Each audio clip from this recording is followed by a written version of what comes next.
లైన్లు ఉన్నాయి. Transport vehicles దగ్గర మొదలుకొని ఆటో సోదరుల వరకు పడిగాపులు పడుతున్నారు పెట్రోల్ బంకులు వద్ద. ఈ ప్రభుత్వానికి చీమ కుట్టినట్టు కూడా లేదు. పబ్లిసిటీ స్టంట్ మాస్టర్ నడుపుతున్న ఈ ప్రభుత్వం ఇవాళ ఏ సమస్య వచ్చినా కూడా నేను లేస్తే మనిషిని కాదన్నంత ప్రచారమే తప్ప పని మాత్రం కనిపించట్లే. ఇవాళ పబ్లిసిటీ చూస్తే పీక్స్లో ఉంది, సమస్యలు చూస్తే ఎక్కడెక్కడే ఉన్నాయి. నో స్టాక్ బోర్డ్స్, పెట్రోల్ లేదు, డీజిల్ లేదు. పొరుగు రాష్ట్రాల్లోనేమో పుష్కలంగా డీజిల్ పెట్రోల్ దొరుకుతుంది.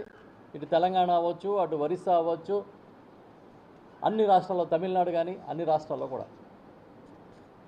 వీళ్ళేమో కేంద్ర ప్రభుత్వాన్ని నడిపిస్తున్న గొప్ప పార్టీ తెలుగుదేశం పార్టీని, కూటమి ప్రభుత్వం. వీళ్ళకి పెట్రోల్ రాదు, డీజిల్ రాదు. వీళ్ళు అడిగితే సమాధానం చెప్పేవాడే లేడు అక్కడ. పక్కన తెలంగాణలో కాంగ్రెస్ ప్రభుత్వం, తమిళనాడులో డిఎంకే. వీళ్ళందరి దగ్గర పెట్రోల్ పుష్కలంగా ఉంటుంది. ఆ ఒరిస్సాలో బీజేపీ.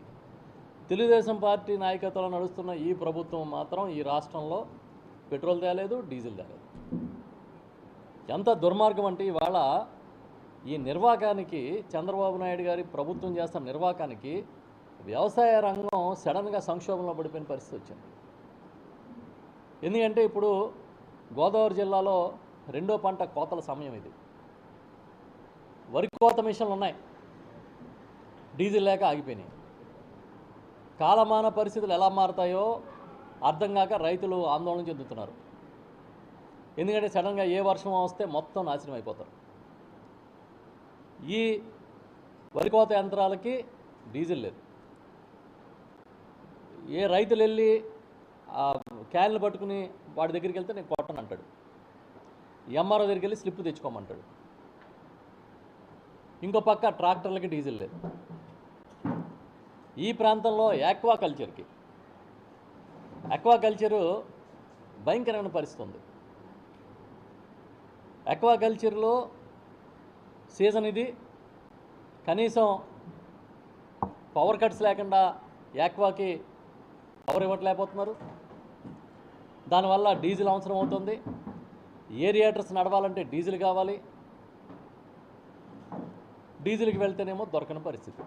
ఆక్వా రంగం కూడా కుదేలైపోయిన పరిస్థితి. కానీ పొద్దున్న లేచి పేపర్లు చూస్తే ఏం కనబడుతుందంటే చంద్రబాబు నాయుడు గారు సీరియస్, అధికారుల మీద మండిపడ్డారు. అధికారుల్ని చర్యలు తీసుకుంటానని హెచ్చరించారు. నీ హెచ్చరికలు ఎవరికి కావాలి, నీ మండిపోటు ఎవరికి కావాలి, ఇక్కడ పని జరిగిందా లేదనేది ముఖ్యం. అంటే చంద్రబాబు నాయుడు గారేమో ఆయన పాపం చాలా కన్సర్న్గా ఉన్నట్టు, అధికారులే తప్పు అన్నట్టు రాస్తున్నారు. ఇంకో పక్క పేపర్లో కలెక్టర్లు, జాయింట్ కలెక్టర్లు ఏమో ఎక్కడ కొరత లేదు, డీజిల్ కొరత లేదు, లేకపోతే పెట్రోల్ కొరత లేదు అంటారు. మరి డీజిల్ కొరత, పెట్రోల్ కొరత లేకపోతే నో స్టాక్ బోర్డ్స్ ఎందుకు వచ్చాయి? బ్లాక్ చేస్తున్నారా? మీరు ఒక్కసారి గతానికి వెళితే కరోనా టైంని గుర్తు తెచ్చుకుంటే ఆ రోజు ముఖ్యమంత్రిగా ఉన్న జగన్మోహన్ రెడ్డి గారు ఆక్సిజన్ లేకపోతే ప్రాణాలు కాపాడటం కోసం వేరే రాష్ట్రాల నుంచి విమానాల మీద ఆక్సిజన్ సిలిండర్లు తెప్పించారు.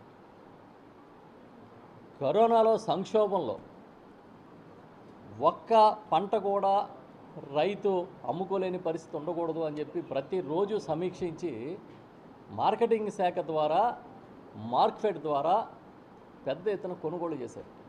ఆ రోజు మంత్రిగా ఉన్నాను నేను, వ్యవసాయ మంత్రిగా, మార్కెటింగ్ మంత్రిగా. ప్రతిరోజు జగన్ గారు సమీక్ష చేసి చాలా క్లియర్గా ముఖ్యమంత్రి గారు ఆనాడు మాకు ఆదేశాలు ఇచ్చేవారు. ఏ పంట అయినా సరే రైతు అమ్ముకోలేకపోతే మీరు కొనండి అని. బత్తాయి దగ్గర నుంచి, అరటి దగ్గర నుంచి, పిఠాపురంలో పెండ్లం మొదలుకొని బూడిద గుమ్మడికాయల దాకా కొన్నాం. ఎక్కడ అమ్ముకోవాలో తెలియకపోతే రైతు బజార్లు పంపించాం. ట్రాన్స్పోర్ట్ గవర్నమెంట్ భరించింది. మహిళా సంఘాలకి పంపించి ఆ బత్తాయిలు, అరటిపళ్ళు గ్రామాల్లో కాస్టు ఇంకా వీలైతే తక్కువకైనా పర్వాలేదు ముందు అందించండి అని అందించిన పరిస్థితులు. ఇవాళ ఎలా ఉంది చెప్పండి? ఎక్కడైనా ఒక్క పంటకి గిట్టుబాటు ధర ఉందా? కొనుగోలు చేసే పరిస్థితులు ఉన్నాయా అని నేను సూటిగా అడుగుతున్నా. మొక్కజొన్న రైతులు గత 10 ఏళ్ల కాలంలో ఎప్పుడూ ఇంతటి దారుణమైన స్థితిని చూడలేదు. ఇంచుమించుగా ఈ ఒక్క సీజన్లో 3,500 కోట్ల రూపాయల మేరకు మొక్కజొన్న రైతులు ఈ రాష్ట్రంలో నష్టపోతున్నారు. ఎందుకంటే గిట్టుబాటు ధర లేక. మీరు ఎంఎస్పి ఇంచుమించుగా ఎంత 2,400 రూపాయలు, కానీ రైతుకి ఇవాళ మార్కెట్లో 1,500 1,600 దాటి రావట్లే. అదేమనంటే ప్రభుత్వం ఇవాళ వరకు ఒక కొనుగోలు కేంద్రాన్ని ప్రారంభించలేదు. ఉత్పత్తి వ్యయానికి వీళ్ళకి వచ్చే ఇది చూస్తే, రేటుకి తేడా చూస్తే దారుణంగా రైతు పెట్టుబడి కూడా రాని పరిస్థితికి వచ్చేసాడు. ఎవడో చెప్పుకోలో తెలియదు, వినే నాదుడు లేడు, రాసే నాదుడు లేరు. ఆ పత్రికలు ఎంతసేపు చంద్రబాబు నాయుడు గారికి భజన కార్యక్రమమే తప్ప మరో పని ఈ ప్రధానమైన పత్రికలు అనుకునేవి ఏవీ చేయట్లేదు. చంద్రబాబు నాయుడు గారికి వారి కుమారుడికి జాకీలేసి లేపే కార్యక్రమమే తప్ప ప్రజా సమస్య అనేది వాళ్ళ పత్రికల్లో రాని పరిస్థితి ఉంది. ఒకవేళ ఎవరైనా చిన్న లేదంటే ఈ సోషల్ మీడియాలోనూ వచ్చినా కూడా ప్రభుత్వం పట్టించుకోకుండా దాన్ని ఖండించే కార్యక్రమం చేస్తుంది.